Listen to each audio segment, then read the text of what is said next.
This is another episode of Standup Comedy, your host and MC, celebrating 40-plus years on the fringe of show business. Stories, interviews, and comedy sets from the famous and not so famous. Here's your host and MC, Scott Edwards. Hey everybody, welcome to another special bonus show, An Audience of One. And this week I'm doing another sharing of a podcast. I did it once before. Here it is again. My good friend Tim Bedore, who is pretty famous as the author of Vague But True, a radio special on the nationally syndicated Bob and Tom radio show. Tim is a very old friend. He got his start at my club, Laughs Unlimited, back in the 80s. He was a DJ on radio for several decades, and now he's got a terrific podcast, An Agnostics Guide to Heaven. It's really a lot of fun. So I'm going to share just a few minutes of that podcast with you because I want to not only support my buddy Tim, but share with my audience that there are other great podcasts out there, and I think you'll enjoy this short snippet from An Agnostic's Guide to Heaven. And here's the star of that show, Tim Bedore. Hello and welcome to episode 68 of the only podcast featuring a spiritual guru that is pretty sure there isn't a God, An Agnostic's Guide to Heaven. Here he is, your host and announcer, Tim Bedore. Well, thank you very much. Truth be told, the announcer was a little incorrect there. I, your host, I am so agnostic, I don't even lean this way or that on the existence of a God or supreme being or divine creator or Vishnu or Krishna or the Force or the Matrix or anything supernatural. If I had to choose which one of those I prefer existed, it would be the Force, the Star Wars May the Force Be With You Force, because you get to levitate things. Your starfighter is stuck in a swamp. You just concentrate, point at it, and it's out.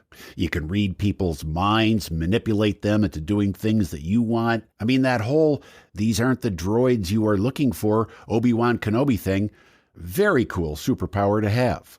Now that we're talking about it, I have never seen a religious movie where the Judeo-Christian God or his representative here on earth, like Moses, has a supernatural power that is cooler than the Force. And I'm not saying it's not cool if you can part the Red Sea like Moses did in the Ten Commandments. Yeah, that's cool. But wouldn't it be cooler to just convince the Pharaoh, these aren't the Jews you are looking for? And Yul Brynner, playing the Pharaoh, falls for the Jedi mind trick and says, these are not the Jews we are looking for, and does a 180 in his chariot and heads back to Egypt. And please excuse the lousy Yul Brynner as Ramses in the Ten Commandments impressions. I don't do impressions well. Clearly I do them, but not well. So last episode, I touched a nerve by making fun of denigrating the app, the website known as Nextdoor. Got a lot of feedback, and apparently a lot of people like it and feel it connects them with their neighbors. They can keep each other up on things. So I decided to give it another chance, and I took a look at Nextdoor again. And this is the first post I saw from a guy in my neighborhood named Jason. This morning, there was two random ladies, and I don't mean to be picky here, but it should be were instead of was. And that is the problem with just anybody being in broadcasting or online or speaking publicly or Joe Rogan. Bad grammar is a bad influence. If you write and speak correctly, you probably also care a little bit about quality thinking. I mean, this stuff is important to me. A Horse with No Name should never have been a hit because there ain't no one for to give you no pain. That's when America ruined the American culture. The band America ruined America. Anyway, back to the post on Nextdoor, which I'm assuming was written by someone who is the product of the American educational system, not a second language immigrant. This morning, there was two random ladies in a white Nissan Altima that knocked on our door but stood very close to the door. And sorry for being picky again, but they use but incorrectly there. It should be knocked on our door and stood very close to the door, but should only be used to contrast with what comes next. Rick got up to sing at karaoke night, but shouldn't have. He sucked. Mitch McConnell says he wants all Supreme Court nominees to be considered fairly, but he is lying about that. Anyway, sorry for the tangents. Back to the post. This morning, there was random two ladies in a white Nissan Altima that knocked on our door, but stood very close to the door.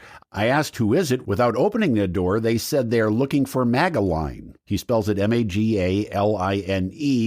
And then in parens, something close to that. I told them Magaline doesn't live here. They asked again, we're looking for Magaline. I repeated, there isn't a Magaline that lives here. They then proceeded to leave, but the whole encounter was weird and off, and I wanted to notify everyone. Okay, the person who posted this, a neighbor, Jason, is the grammatically challenged Paul Revere of our neighborhood. And that is fine to warn people that the white Nissan Altima people are coming, 2 if by land, 1 if by sea.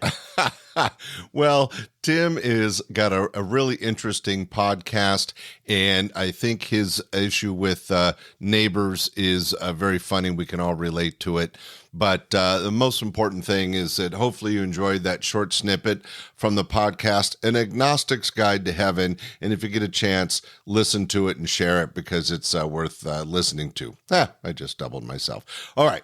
Thanks for joining me on this special short segment of our bonus show, An Audience of One. We'll be back Sunday with another terrific full show. Thanks very much for listening. Be sure to share and rate. Bye.